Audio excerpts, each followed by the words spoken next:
Previously on Luv Subbin. Well, we got to our campground. We have been struggling with our propane heater since we started the... Yeah, we keep fixing it. Yeah, since we started our journey north. And we have fiddled with it. We have tried to fix it. And we got here and it was not working.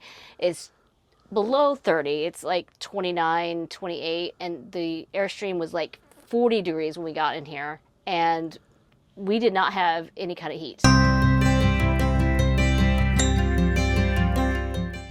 Okay, welcome to this week's episode of Luv Subbin. And what are we doing this week? We are working on the heater, I think, right? Right. If you saw our video when we came up north, you know that we had trouble with our furnace. Yeah, so we are going to troubleshoot it and see if we can figure out what went wrong. And while we're doing that, we'll talk a little bit about the problem-solving methodology, not just, how to fix it, but how I went about fixing it. Absolutely. All right, so let's jump into our furnace problem. Okay, so it's starting with seeing if it still works, right? Yeah, so the first thing in the problem that we're going to do is we're going to hook up the Airstream, the power, and we're going to make sure that the furnace is still not working, because if all of a sudden it turns on and works, then we replace what we're going to replace. We're not sure if that's really fixed the problem or not. So that's the first thing we're going to do. Let's go ahead and hook her up to power. All right. And check out to see if she works. All right, let's get going.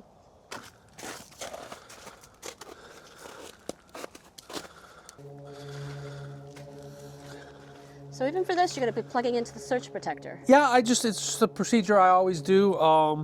So we're going to plug it into the surge protector. We're going to plug it into the house.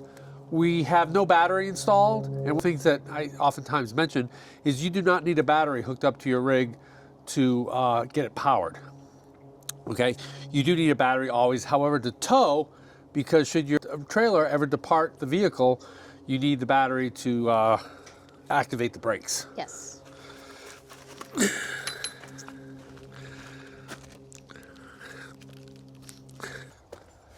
And we're going to turn the propane on.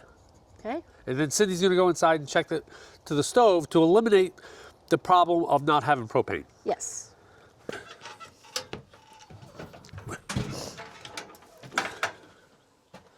All right. This probably has some. There it goes.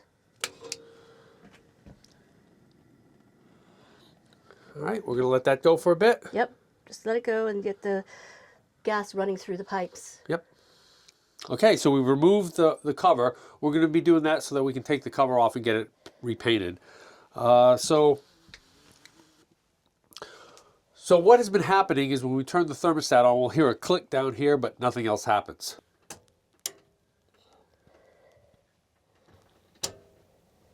Interesting. It looked like I saw a red light or something in the back there when you did that.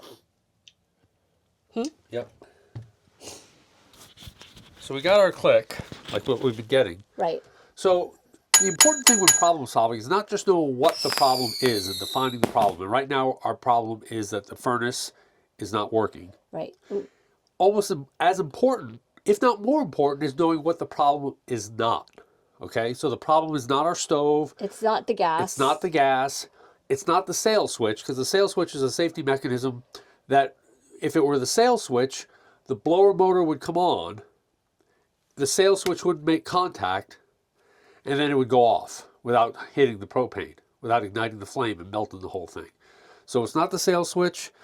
So that's leading us to believe it's the circuit board. Just by process of elimination. We're going to go ahead and replace the circuit board and see what happens there, because it's not the thermostat either, because we're getting a click when we turn on the thermostat. So it's not the thermostat not functioning. It's talking to the heater. It's talking to it. So it's not a loose connection there or a broken thermostat. So that kind of, through process of elimination, we're going to go with replacing the circuit board, which we're going to do right now. Okay, sounds good.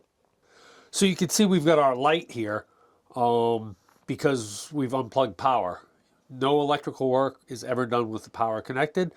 That includes battery. Yes, unless you have to do voltage readings and stuff like that. And we've also got our little buddy heater kind of going. Just even though it's 49 degrees, which is a heat wave for us here. It's still a little chilly in the Airstream. Just to make sure it's working. We haven't used it in a while, so make sure it's functioning, it's working good. And just to give it a little bit of a heat before hopefully the furnace gets fixed. Yes. Truly one of the great things about iPhones and the instantaneous photography is whenever you're doing work like this, photograph, photograph, photograph. Whether it's taking your batteries off, putting them back on, So I'm going to go ahead and photograph the circuit board, which is attached to that cover right there, so that I can make sure everything. Previously, I've wired the wire numbers on everything. That's a good idea. But yeah, we're going to go ahead and do that. All right. We just took the photographs, and so now you can start changing things out, right? Yep. And we ordered this from Dyer's RV. This is a new Dometic Replacement circuit board, which will hopefully look just like that one. Which it looks like it does. Okay. So we should be good to go. All right. Let's start disconnecting.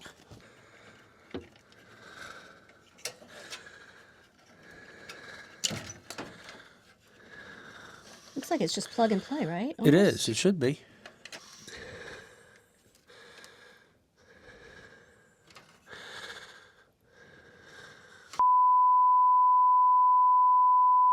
All right, so what just happened? All right. Cindy and I have a phrase that says this: a project isn't a project until you have to go to Home Depot and get something, or you're missing a part. Or you're missing a part and you have to go back to Yeah. Dyer's RV and figure out which part you're missing. Yeah, so again, we get everything from Dyer's RV. They're great. But they did say that there may be a need for an adapter pin for older models, and I only remember that when the pin wouldn't fit. Pins are different. There's an adapter pin that I just ordered, so we'll have to wait for that to come in. And in the meantime, we were going to go ahead and do the Mopica gas propane level detector, Okay, that should be interesting. and then we'll hit this at a later date. Yep. All right? Ay, ay, ay. Yep. Well, and it is what it is. It is, but yep. you didn't know we needed it until you took everything apart. Yep. So, All right, let's clean up. Let's and let's clean up. get to that Mopica. Okay, sounds good. Okay, here's the old model. there. Yep. And it's this part right there. Yep. And then it slides onto. Yep. And this is what it looks like on the new model. It has this pen connector, Yep.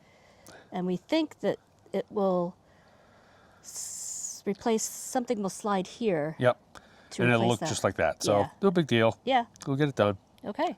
All right. So Cindy's feeling a little bit under the weather today. So I'm going to be doing this kind of myself with the tripod. But the part came in from Dyer's RV. Again, we'll put a link in the description for Dyer's RV. But this is the adapter to allow us that sideways connection. So let's go ahead and, again, it's an official Dometic part. You can see the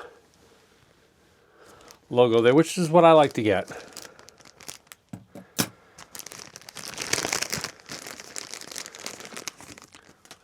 So that's kind of what that looks like there. I'm gonna put that on like so.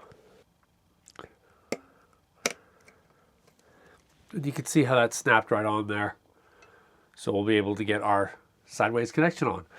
So let's go ahead and hook her up and we'll test her out again.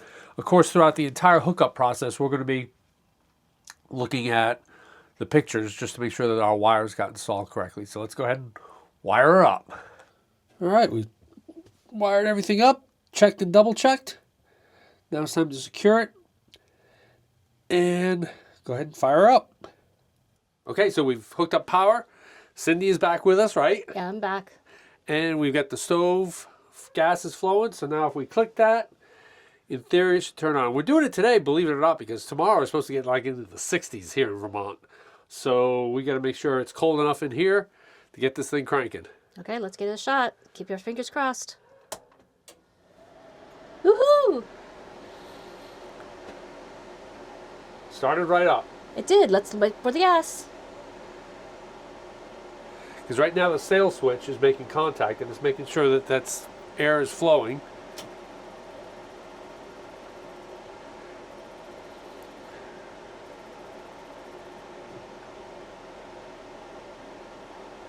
Come on, gas.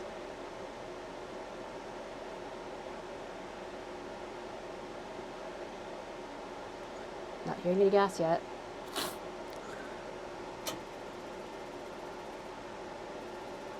Come on, gas. Yes! There we go.